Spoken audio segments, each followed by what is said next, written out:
Hello viewers, কেমন আছেন সবাই? আশা করছি আপনারা অনেক ভালো আছেন। আমি অনেক ভালো আছি। আজকে মাইক্রোসফট ওয়ার্ডের একটা বিষয় নিয়ে আলোচনা করব। আপনারা কম্পিউটার স্ক্রিনে দেখতে পাচ্ছেন আমি একটি ওয়ার্ড ফাইল ওপেন করেছি। এই ওয়ার্ড ফাইলে আজকে আমি ওয়াটারমার্ক, পেজ কালার এবং পেজ বর্ডার এগুলো নিয়ে কথা বলবো। দেখেন আমার কিন্তু এই কোনো জায়গাতে ওয়াটারমার্ক ইউজ করা নেই। তো আমার এই নোটটা আমি যদি আমার কম্পিউটার থেকে কেউ নিয়ে নিজের নামে চালিয়ে দেয় তাহলে কিন্তু আমি এটা ধরতে পারবো না। কিন্তু যদি ওয়াটারমার্ক দেওয়া থাকে তাহলে সহজে বুঝতে পারবো যে এটা আমার নোট ছিল। তো কথা না বাড়িয়ে শুরু করি। আমরা প্রথমে মাইক্রোসফট ওয়ার্ডের পেজ লেআউট মেনুতে যাব। পেজ লেআউট মেনুতে যাওয়ার পরে পেজ ব্যাকগ্রাউন্ড যে সেকশনটা আছে, পেজ ব্যাকগ্রাউন্ডের এখানে আপনারা দেখতে পাচ্ছেন ওয়াটারমার্ক, পেজ কালার এবং পেজ বর্ডার। তো আমরা এই খুবই সিম্পল বিষয়, জাস্ট শুধুমাত্র একটু রিমাইন্ডার দেওয়ার জন্য আজকের এই টিউটোরিয়াল। তো প্রথমে কিভাবে আমরা ওয়াটারমার্ক দিব, ওয়াটারমার্কে ক্লিক করার পরে এখানে আসবে কাস্টম ওয়াটারমার্ক। এখানে no watermark, picture watermark, text watermark. আপনি যদি কোনো ছবি ইউজ করতে চান তাহলে যেমন ধরেন আমি এখানে একটা ছবি ইউজ করব।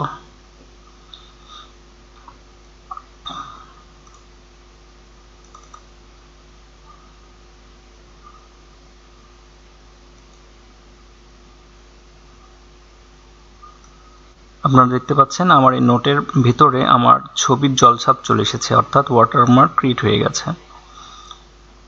আপনি যদি এটা পিডিএফ করেন আর স্পষ্ট করে বোঝা যাবে।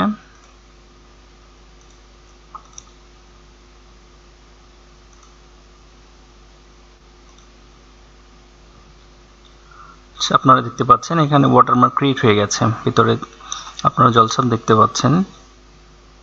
তো আমরা ওয়াটারমার্ক যদি ছবি ইউজ না করি কোনো লেখা ইউজ করতে চাই সেটাও অত্যন্ত সহজ বিষয়। আমি রিমুভ ওয়াটারমার্ক, আমি আমার ছবিটাকে সরিয়ে নিয়েছি এবং আবার এখানে যে কাস্টম ওয়াটারমার্ক এবং এখানে আমরা টেক্সট ওয়াটারমার্ক দিব।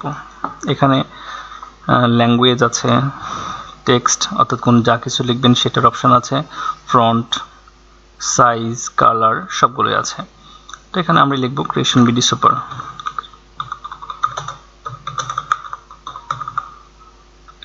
এখানে আপনারা চাইলে ফন্ট চেঞ্জ করতে পারেন, আপনারা সাইজ দিতে পারেন আপনাদের ইচ্ছা মতো, কালার দিতে পারেন, এরপরে লেআউট ডায়াগোনাল দিতে পারেন, হরিজন্টাল দিতে পারেন, আপনাদের ইচ্ছা।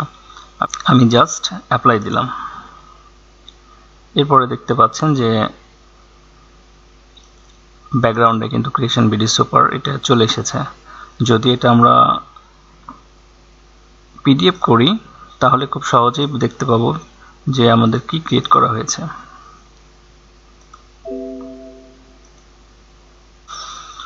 আপনারা দেখতে পাচ্ছেন যে ক্রিয়েশন বিডি সুপার এটা নোটের প্রত্যেকটা পেজে চলে এসেছে। তো খুবই সিম্পল বিষয়। আমি আবার এখান থেকে সরিয়ে নেব ওয়াটারমার্কটা। আচ্ছা, ওয়াটারমার্ক থাক। এরপর এখানে পেজ কালার, আপনারা ইচ্ছা মতো পেজ কালার করতে পারবেন। এখানে যেখানে ইচ্ছা যে কালার ইউজ করবেন, যদি মনে করেন অন্য কোনো কালার ইউজ করবেন এখানে মোড়ে যে কালার চয়েস করবেন সেটা আসবে। এবং এখানে আছে পেজ বর্ডার। পেজ বর্ডার এখানে আপনার ইচ্ছে মতো পেজ বর্ডার দিতে পারেন, আপনাদের যেটা পছন্দ হবে এখানে স্টাইলে সেটা আপনারা দিবেন। এরপর এখানে কালার আছে, আপনারা যে কালারটা দিতে চান সেটা দিতে পারবেন।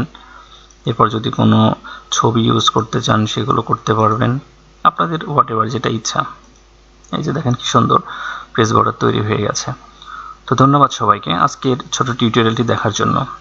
যদি আমার এই ভিডিওটি ভালো লেগে থাকে তাহলে আপনারা অবশ্যই চ্যানেলটি সাবস্ক্রাইব করবেন এবং পাশে থাকা বেল আইকনে ক্লিক করবেন। ধন্যবাদ সবাইকে।